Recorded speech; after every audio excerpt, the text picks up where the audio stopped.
موقع پر اس بات کو سمجھ لیں کہ ترجیح دنیا کو نہ دے، ترجیح آخرت کو، اللہ کی ذات کو۔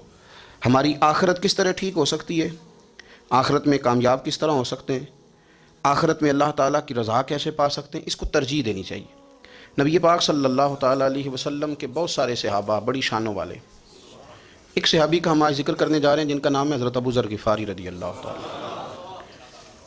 ہمارے صوفیاء تصوف میں ایک جملہ بولتے ہیں کہ تیرا تو فقر فقر بوذر ہے، یعنی جن کو صحیح درویش کہتے ہیں نا، صحیح درویش۔ مولا علی شیر خدا رضی اللہ تعالیٰ عنہ فرمایا کرتے دو ہی تو بندے ہیں جو رب کے رستے میں کسی شے کی پرواہ نہیں کرتے۔ حضور کون سے؟ فرمایا ابو ذر غفاری ہے اور دوسرے علی المرتضیٰ ہے۔ مولا علی فرمایا کرتے یہ نا مسلمانوں میں سے چوتھے یا پانچویں مسلمان ہیں۔ شروع سے ایک سلیم الطبع آدمی، کچھ لوگ طبعاً بڑے نفیس ہوتے ہیں، طبعاً ہی اللہ کی طرف سے شروع سے ہی۔ ان کا جو قبیلہ تھا بنو غفار وہ رہزنی کرتا تھا، لوگوں کو لوٹ لیتا تھا۔ شروع میں یہ کام کیا لیکن جب کچھ لوگوں کی چیخیں کانوں میں گئیں تو چھوڑ دیا، فرمایا نہیں یار طبیعت نہیں مانتی، اور نبی پاک کا کلمہ پڑھنے سے پہلے ہی بتوں کی پوجا چھوڑ کے رب کی عبادت شروع کر دی۔ لوگ پوچھا کرتے تھے آپ عبادت تو کرتے تھے پر منہ کدھر کرتے تھے؟ فرماتے تھے جدھر وہ کرا لیتا تھا کر لیتے تھے۔ کسی نے انہیں بتایا کہ مکے میں ایک شخص ہیں جنہوں نے اعلان نبوت کیا ہے، آپ کی طرح کی باتیں کرتے ہیں۔ انہوں نے اپنے بھائی کو بھیجا، ان کا نام انیس تھا، پتہ کر کے واپس آئے، بھائی کہنے لگے ابو ذر، ان کا نام جندب ہے اصل میں، ذر ان کے بیٹے کا نام ہے اور کنیت سے زیادہ معروف ہیں، ابو ذر غفاری کہلاتے ہیں۔ فرماتے ہیں کہ بھائی نے آ کے بتایا کہ وہ نیکی کا حکم دیتے ہیں، برے کاموں سے منع کرتے ہیں، صلہ رحمی کا پیغام دیتے ہیں، لیکن لوگ سارے مخالف ہیں۔ یہ چیز بھی بڑی کاؤنٹ ہوتی ہے، اسے نہ کاؤنٹ کیا کریں۔ لوگوں کی ترجیحات بدلتی ہیں، صبح کچھ دوپہر کچھ شام کچھ، اسے نہ کاؤنٹ کریں۔ انہوں نے اس بات کو کاؤنٹ کر کے بتایا کہ لوگ ان کے جو ہیں نا وہ مخالف ہیں سارے۔ تو حضرت ابو ذر غفاری کہنے لگے مجھے تسلی نہیں ہوئی، میں خود جا کے پتہ کروں گا۔ کہتے ہیں مکہ شریف آیا تو کسی ایسے آدمی سے پوچھ بیٹھا، میں تو کچھ اور سمجھا تھا، وہ کچھ اور نکلا۔ مکے والوں نے بڑا مارا، مکے پہنچ کے پہلی جو چیز ملی وہ مار کھانے کی تھی۔ اب میں ڈرتے کسی سے پوچھتا ہی نہ، بھوک بھی بڑی تھی، رہنے کو جگہ نہیں تھی، حرم شریف میں لیٹا رہتا تھا۔ میرے نصیب دیکھو، مجھے ایک شخص نے آ کے ہلایا، کہنے لگے اگر مناسب سمجھیں تو میں آپ کو دیکھ رہا ہوں کافی دیر سے، آپ کوئی پردیسی ہیں، آپ کا اپنا مہمان نہ بنا لوں؟ تو میں نے کہا آپ کا کیا نام ہے؟ کہنے لگے میرا نام ہے علی ابن ابی طالب۔ کہتے ہیں مولا کائنات گھر لے گئے، کھانا بھی کھلایا، جگہ بھی دی، سونے کو خدمت بھی کی، لیکن چونکہ میں تو پہلے ایک سے پوچھ کے مار کھا بیٹھا تھا، میں نے پوچھا نہیں میں کدھر آیا ہوں۔ رات رہے، اگلی رات بھی رہے، لیکن میں نے بتایا نہیں میں کس کام آیا ہوں۔ حضرت ابو ذر غفاری رضی اللہ تعالیٰ عنہ کہتے ہیں خود ہی مولا علی نے پوچھا بتا سکتے ہو کیسے آئے ہو؟ میں نے کہا رات رکھ لو گے؟ فرمایا بڑا کشادہ سینہ دیا رب نے مجھے، تو بات تو کر، کہنے لگے یار میں تو محمد مصطفیٰ کی زیارت کرنے آیا صلی اللہ تعالیٰ علیہ وسلم۔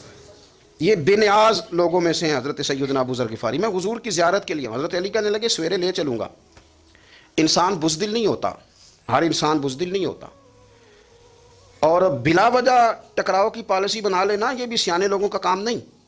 حکمت کے تقاضوں کے مطابق چلنا یہ بھی دلیر لوگوں کا ہی کام ہوتا ہے۔ حضرت مولا علی کہنے لگے صبح لے کے چلوں گا پر حالات ٹھیک نہیں۔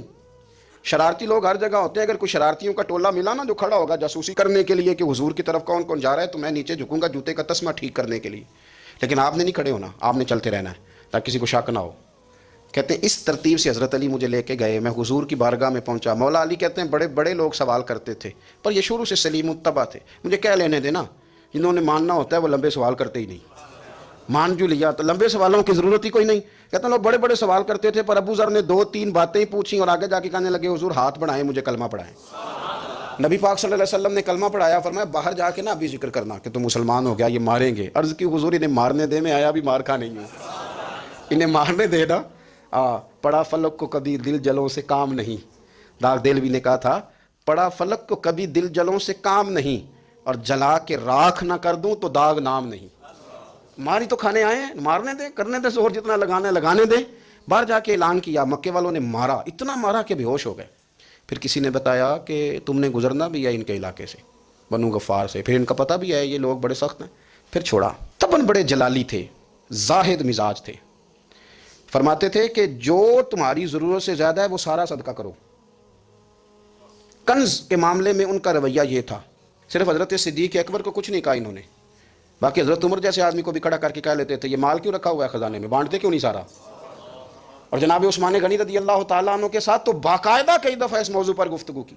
وہ کہتے تھے کہ جب اللہ کہتا ہے قرآن میں کہ مال دولت جمع نہیں کرنی، تو وہ جو لوگ تھے وہ بھی بڑی شانوں والے تھے، وہ کہتے تھے کہ اللہ نے جب زکوٰۃ فرض کی تو مال جمع ہوتا ہے تو زکوٰۃ فرض ہوتی ہے نا، جب فطرانے کا کہا تو مال ہوتا ہے تو فطرانہ آتا ہے نا. تو آپ جو کہہ رہے ہیں وہ ٹھیک ہے، پر آپ اعلیٰ بات کر رہے ہیں تقوی کی، سارا بانٹو. تو حضرت ابو ذر غفاری کہتے تھے چلو ٹھیک ہے تمہاری بھی بات مان لیتا ہوں، پر یہ بتاؤ مدینے والے کا اپنا طریقہ کیا ہے؟ کہ بھائی حضور کا طریقہ تو وہی ہے جو آپ بتا رہے ہیں. تو فرمانے لگے پھر اس رستے نہ چلیں جو رستہ مدینے والے رسول کا ہے. اور حضور سے، نبی پاک سے عشق کرتے بڑا کھل کے. یہ صحابہ صفہ میں سے تھے. کلمے پڑھنے کے بعد چونکہ طبیعت جلالی تھی تو حضور نے بھیج دیا، فرمایا واپس جاؤ اپنے قبیلے میں تبلیغ کرو. واپس گئے، بھائی کو مسلمان کیا، والدہ کو مسلمان کیا، قبیلہ سارا مسلمان کیا، وہیں رہے. ہجرت مدینہ کے بعد آئے تبوک کے موقع کے قریب، اور حضور نے صحابہ صفہ میں رکھ لیا. نوکری کرتے مدینے والے رسول کی، دلیر آدمی تھے، بڑا قبیلہ تھا، پر ڈیوٹی کرتے، ڈیوٹی خدمت کرتے. ایک بیٹا تھا زار اس کا نام تھا، اس کی ڈیوٹی لگائی تم نے میرے نبی پاک کے اونٹ چرانے. ڈاکو آئے تو صاحبزادہ اونٹوں کی، اونٹنیوں کی حفاظت کرتے شہید ہو گیا. اور یہ انوکھا بندہ ہے جس نے شرط لگائی تھی کہ میں نے کالی سیاہ رنگ کی عورت سے شادی کرنی. انوکھا بندہ ہے. ایک بیٹی تھی، ایک بیٹا، بیٹا شہید ہو گیا. بیوی سے کہا تم نے نبی پاک کے گھر میں خدمت کرنی ہے، حضور کے گھر والوں، اور میں نبی پاک کی نوکری کروں گا. حضور کی خدمت کرتے، ہر وقت خدمت میں رہتے. اور حضور جب آتے نا، صحابہ صفہ میں یہ شامل تھے جو لوگ دین سیکھتے، حضور جب آتے تو سب سے پہلے آ کے حضرت ابو ذر غفاری کا پوچھتے، بلائیں. اور جب بات کرتے حضور تو بار بار ان کو مخاطب کر کے بات کرتے. حضرت ابو ذر غفاری رضی اللہ تعالیٰ عنہ کا نبی پاک سے اتنا پیار کہ ہماری بھی مشکل حل کر دی. ابو داؤد شریف میں موجود ہے، ایک دن کہنے لگے یا رسول اللہ صلی اللہ علیہ وسلم، اگر کوئی بندہ کسی سے پیار بڑا ہی کرے پر اس جیسے عمل نہ کر سکے، کوشش کرے کر نہ. لوگ ہمیں کہتے ہیں نا جی پیار بڑا، عمل بھی تو کرو نا. بھی کرنا چاہیے، پر انسان ہے نا، غلطی بھی تو ہو ہی جاتی ہے. اب ہم عمل نہیں کر سکتے تو تم ہمیں پیار بھی نہیں کرنے دو گے؟ مہربانی کرو، پیار تو کرنے دو نا. حضرت ابو ذر غفاری نے کہا، ابو داؤد شریف میں موجود ہے، یا رسول اللہ صلی اللہ تعالیٰ علیہ وآلہ وسلم، حضور پیار بڑا کرے پر ان جیسے عمل نہ کرے تو حکم کیا ہے؟ تو حضور نے فرمایا پیار سچا کرے، اللہ قیامت کے دن جس سے محبت کرے گا نا اس کے ساتھ ہی دونوں کو اکٹھا فرما دے گا. تو حضرت ابو ذر نے فوراً کہا، حضور پھر مجھے آپ سے بھی بڑا پیار ہے، رب سے بھی بڑا پیار ہے. فرمایا فکر نہ کرنا، جنت میں اکٹھے ہی جائیں گے. اتنی محبت رسول پاک کی ذات کے ساتھ. حضور کی نوکری کرنا. ایک دن خدمت کرتے کرتے سو گئے. حضور مسجد میں آئے پتہ کرنے کہ ابو ذر آرام کر رہا ہے. یہ بھی مزہ ہوتا ہے، خیال رکھنا اپنے درویشوں کا، کیا کھایا کیا پیا کہاں سوئے. حضور رات کو آئے، یہ سوئے ہوئے تھے. فرماتے ہیں حضور نے میرا انگوٹھا ہلایا، میں اٹھ کے بیٹھ گیا، حضور بھی میرے پاس بیٹھ گئے. اور میں ابو ذر بڑا پیار کرتے ہو، سونے آپ کو پتہ ہی ہے. کہا یار تو بڑی نوکری کرتا ہے، ایک دن وہ بھی آئے گا جس دن تجھے میری مسجد اور میرے شہر سے جانا پڑے گا، پھر کیا کرو گے؟ تو عرض کی حضور کسی کی طاقت ہے مجھے آپ کے شہر سے نکالے؟ میں تلوار نکال لوں گا. تو نبی پاک نے فرمایا تلوار نہ نکالنا، جہاں تمہیں بھیجا جائے چپ کر کے چلے جانا. حضور کب تک؟ فرمایا جب تک اللہ تیری اور میری ملاقات نہیں کرا دیتا، یعنی وصال تک. یہ واحد شخص ہیں کہ حضور کے وصال ظاہری کا وقت آ گیا تو فرمایا کوئی میرے ابو ذر کو بلاؤ. جب یہ آئے تو حضور لیٹے ہوئے تھے، یہ جھکے نبی پاک کی طرف، حضور میں حاضر ہوں. تو حضور نے پکڑ کے سینے کے ساتھ لگا لیا. میرے رسول پاک صلی اللہ علیہ وسلم کی خدمت میں ایک دفعہ عرض کرنے لگے حضور مجھے صوبے کا گورنر بنا دیں.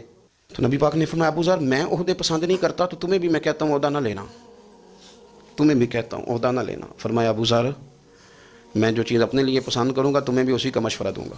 تم بندے اچھے ہو پر یہ کام تمہارے بس کا نہیں ہے.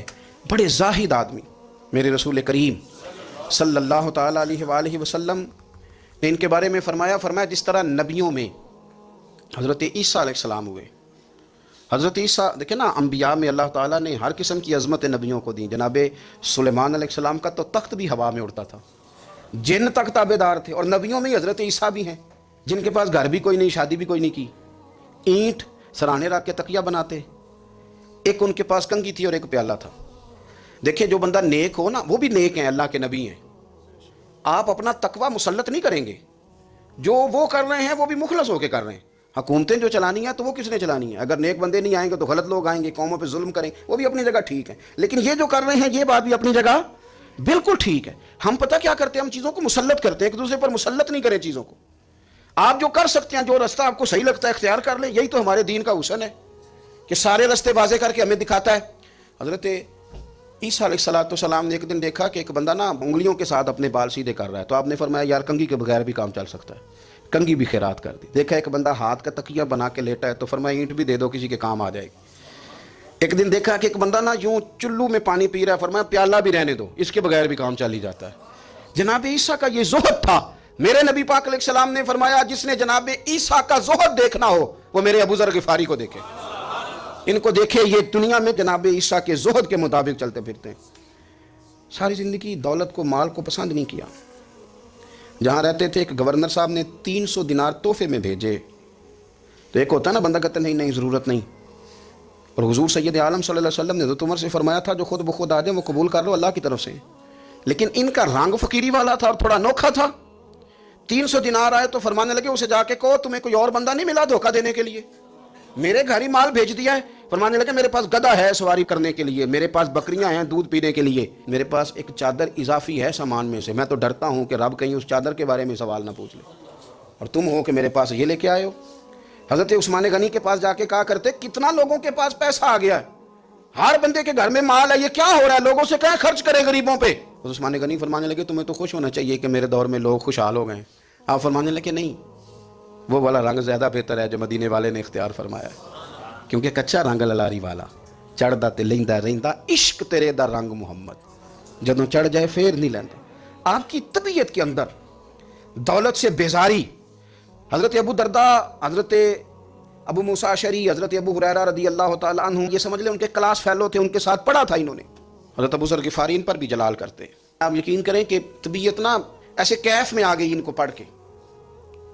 ان کو پڑھا جب کچھ دنوں سے تو کچھ انوکھا، یہ انوکھی وضع ہے، سارے زمانے سے نرالے ہیں. یہ بندے کون سی بستی کے یار اب رہنے والے ہیں، یہ کس طرح کے لوگ ہیں، کیا سوچ ہے. حضرت ابو درداء رضی اللہ تعالیٰ عنہ کے گھر کے قریب سے گزرے تو حضرت ابو درداء مکان بنا رہے تھے. کیا جملہ کہا، تڑپ گئی روح. فرمانے لگے ابو درداء تجھ سے مجھے یہ امید نہیں تھی یار. فرمایا کیا ہوا؟ فرمانے لگے اب تیرا مکان بنانے کے لیے بھی اللہ کے بندوں کی پشتوں پر اینٹیں رکھی جائیں گی. تیرا مکان بنانے کے لیے رب کے بندوں کی پشتوں پر اینٹیں تیرے لیے. حضرت ابو درداء نے گردن جھکا لی. فرمایا یار جہاں تو ہے نا تو بالکل ہی ٹھیک کہتا ہے. کیوں؟ میرے نبی پاک صلی اللہ علیہ وسلم نے فرمایا اس زمین کے اوپر اور آسمان کے نیچے ابو ذر غفاری سے سچا بندہ کوئی نہیں، ان سے زیادہ سچا کوئی نہیں. فرمایا تو ٹھیک کہتا ہے یار، صحیح کہتا. حضرت ابو موسیٰ اشعری رضی اللہ تعالیٰ عنہ کو گورنر بنا دیا گیا عراق کا.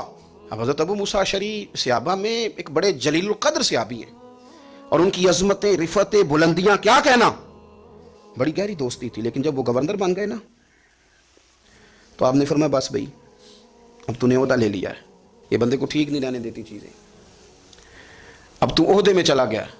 بڑی مدت کے بعد ملاقات ہوئی حضرت ابو موسیٰ اشعری کے ساتھ. وہ دوڑ کے آئے حضرت ابو ذر غفاری کے گلے ملنے، میرا بھائی میرا بھائی. فرمایا پیچھے ہٹ جا، میں نہیں تیرا بھائی، تو گورنر ہے، میں غریب آدمی ہوں، اپنا کام کر. پھر دوڑ کے آئے. فرمایا ابو ذر تو میرا بھائی ہے یار، اکٹھے پڑھتے تھے حضور. فرمایا نہیں جا تو نہیں میرا. پھر آئے. جانتے تھے نا یہ سچا بندہ ہے، یہ سچا بندہ ہے، یہ تقریروں والا نہیں، صرف وعظوں والا نہیں، اس کے اندر بھی بڑی سچائیاں ہیں.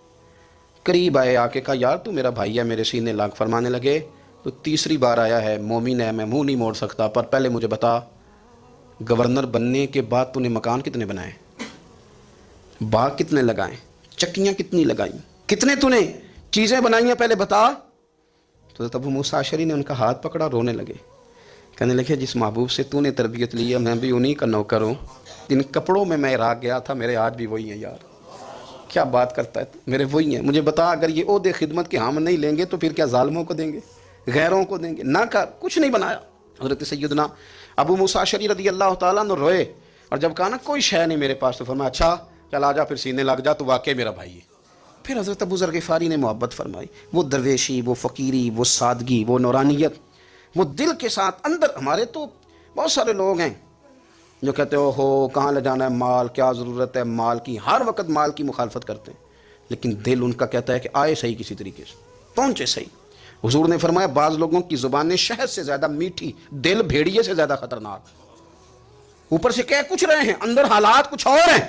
لیکن حضرت ابو ذر غفاری رضی اللہ تعالیٰ عنہ دوری دولت سے. آپ فرماتے کیوں ہیں لوگوں کے پاس مال، کس لیے اتنا مال جمع کیا ہے؟ کیا ساری غریبی ختم ہو گئی ہے، غربت مٹ گئی ہے ساری؟ کیوں لوگ مال بناتے ہیں؟ ایک اور آپ کی کلاس فیلو تھے جو بصرے کے گورنر بنے، عبداللہ بن عامر رضی اللہ تعالیٰ۔ ایک صاحب سے ملاقات ہوئی، جناب نافع تائی ان کا نام تھا، تو حضرت ابوذر غفاری سے وہ بڑے شوق سے ملنے آئے حضور کے صحابی سمجھ کر کے۔ فرمایا کہاں کے رہنے والے ہو؟ کہا میں تو بصرے کا رہنے والا ہوں۔ فرمایا وہاں میرے ایک کلاس فیلو ہیں عبداللہ بن عامر، کہا وہ تو آج کل گورنر ہیں، فرمایا میرا ایک پیغام دے دو گے اس کو جا کے؟ کہا حضور دے دوں گا۔ فرمایا اس سے جا کے کہنا تو گورنر بن کے بھی زندہ ہی ہے، اور میں پانی کا پیالہ پیتا ہوں، کھجور کھاتا ہوں اور رب کی عبادت کرتا ہوں، میں بھی تو زندہ ہی ہوں نا، تو بھی زندہ ہی ہے، اس سے آگے کچھ نہیں ہے، اور میں کھجور کھاتا ہوں، پانی کا پیالہ پیتا ہوں، میں بھی تو زندہ ہوں نا۔ اللہ اکبر۔ نافع تائی کہتے ہیں اس پیغام کی سمجھ نہیں آئی، لیکن میں لے کے گیا، عبداللہ بن عامر سے میری ملاقات ہوئی تو میں نے کہا جی ایک پیغام دینا ہے، تو انہوں نے کچھ توجہ نہیں کی۔ جب میں نے بتایا نا کہ حضرت ابوذر غفاری کا پیغام ہے تو ان دونوں آنکھیں کھول دیں، کہنے لگے جلدی بتاؤ انہوں نے کیا کہا ہے۔ فقر اور درویشی کے رستے پہ چلنے والوں کے امام سیدنا ابوذر غفاری نے کیا کہا ہے؟ تو کہتے ہیں مجھے پاس بٹھا لیا، شفقت فرمائی، کہنے لگے اب بتاؤ انہوں نے کیا کہا ہے؟ تو عرض کرنے لگے انہوں نے کہا ہے کہ تو گورنر ہے، تو بھی زندہ ہے، اور میں کھجور کھاتا ہوں، پانی پیتا ہوں، رب کو یاد کرتا ہوں، میں بھی تو زندہ ہی ہوں نا۔ کہنے لگے ایک دفعہ پھر کہے۔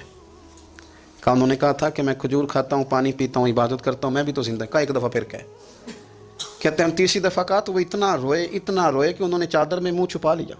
کہنے لگے یار وہ ٹھیک ہی کہتا ہے، وہ صحیح کہتا ہے، اتنا مال، اتنے عہدے، اتنی چیزیں، اتنا کچھ جمع کر کے رکھا ہے، ان کا حساب دینا، ان چیزوں کی اللہ کے حضور کیا عذر پیش کریں گے، کس طرح رب کی بارگاہ میں بتائیں گے، کیا وجہ تھی، کن چکروں میں ہم نے زندگی گزار دی۔ سیدنا ابوذر غفاری رضی اللہ تعالیٰ عنہ نے اپنی حیات مبارکہ ساری کی ساری فرماتے تھے کہ ہم نہیں عمل کریں گے تو کون کرے گا، وہ خاص سادگی، وہ خاص۔ اور پتہ میرے نبی پاک نے کیا فرمایا؟ فرمایا مجھے میرے رب نے حکم دیا ہے کہ میں 4 لوگوں سے پیار کروں۔ اللہ اکبر، کاش کبھی آپ اس حدیث کے جملوں کو سمجھیں۔ اور یار اللہ نے حکم دیا ہے محبوب پیار کرے، حضور کس سے؟ تو پہلے 3 مرتبہ نبی پاک نے ایک ہی شخص کا نام لیا، فرمایا علی سے، علی سے، علی سے، پھر فرمایا ابوذر غفاری سے، پھر فرمایا جناب مقداد سے، پھر فرمایا سلمان فارسی سے۔ رب نے مجھے کہا ان سے پیار کرو، حضرت ابوذر غفاری۔ تبوک کے موقع پر نا اونٹ پہ بیٹھے تھے، پیچھے رہ گئے، اونٹ پر بیٹھے تھے تو پیچھے رہ گئے، اونٹ سست تھا، تھک گیا، چل نہیں رہا تھا۔ حضرت ابوذر غفاری رضی اللہ تعالیٰ عنہ پہلے تو اسے لے گئے ایک گاؤں میں کہ اونٹ بیمار ہو گیا، اس کا علاج کرایا، لیکن جب وہ ٹھیک نہ ہو سکا نا تو اونٹ وہیں چھوڑ دیا۔ حضور صلی اللہ علیہ وسلم کے پیچھے ضرور پہنچنا ہے میدان تبوک میں، تو جو سامان تھا وہ سارا پشت پہ رکھا اور اکیلے ہی چل دیے، تنے تنہا اور پیدل۔ سامنے سے گرد اڑتی ہوئی نظر آئی تو لوگوں نے کہا حضور پتہ نہیں کون آیا ہے۔ فرمایا تمہیں نہیں پتہ، مجھے تو پتہ ہے نا، ابوذر غفاری آیا ہے، ابوذر غفاری آئے۔ پھر حضور نے فرمایا یمشی واحدہ و یموت واحدہ و یبعث واحدہ، فرمایا یہ تنہا چلتے ہیں، یہ تنہا ہی دنیا سے جائیں گے، تنہا ہی اٹھائے جائیں گے، تنہا تنہا چلتے ہیں، تنہا ہی دنیا سے جائیں گے، انتقال تنہا ہی اٹھائے جائیں گے۔ جو بہت زیادہ سختی کرنے لگے صحابہ پہ، بہت زیادہ، تو حضرت عثمان غنی رضی اللہ تعالیٰ عنہ نے فرمایا کہ آپ اپنے مزاج کے لحاظ سے تو درست ہیں، پر جو چیز آپ طاری کرنا چاہتے ہیں جب شریعت گنجائش دیتی ہے تو آپ کیوں اتنی سختی فرماتے ہیں؟ تو فرمانے لگے ٹھیک ہے، پھر مجھے ربضہ جانے کی اجازت دے دو۔ ربضہ ایک بستی تھی، جنگل تھا، وہاں کوئی آتا جاتا نہیں تھا، اسی کسے دیکھو جو نیچے لگ گئے تو نہ کچھ ہڈا دردی۔ حضور نے کہا تھا نا یمشی واحدہ، تو اکیلا چلے گا، ربضہ چلے گیا۔ حضرت سیدنا عثمان غنی نے کہا یہ کچھ بکریاں لے جاؤ، دودھ پی لیا کرنا۔ فرمایا عثمان مجھے مال کی تو ضرورت پہلے دن سے ہی کوئی نہیں، مجھے تو رب رسول کی ضرورت ہے، ان کی کرم نوازیاں میرے ساتھ رہتی ہیں۔ تشریف لے گئے، وہاں تنہا کھجور کے خشک ٹکڑے کھاتے، عبادت کرتے، اللہ کو یاد کرتے۔ بڑے بڑے لوگوں نے آ کے کہا کہ ابوذر آپ کی بڑی شان ہے، ہمارے ساتھ چلیں۔ فرمایا چھوڑو، کہاں منشور ہم اور کہاں ہنگامے محبت کے، ایک حجرے میں رہتے ہیں، خدا کو یاد کرتے ہیں، ضرورت کوئی نہیں، جہاں ہوں نا وہاں میں ٹھیک ہوں، حاجت نہیں۔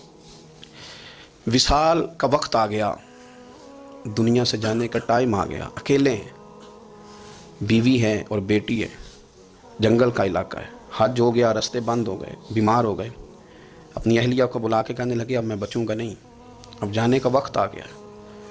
میں نے فقیری جو حضور کی دیکھی تھی اس میں نے وقت گزارا ہے، اور دیکھ میں جا بھی فقیری میرا ہوں، لے سجدہ سا توڑ نہیں پائی، جان بھی دیتی تیرا تیرے۔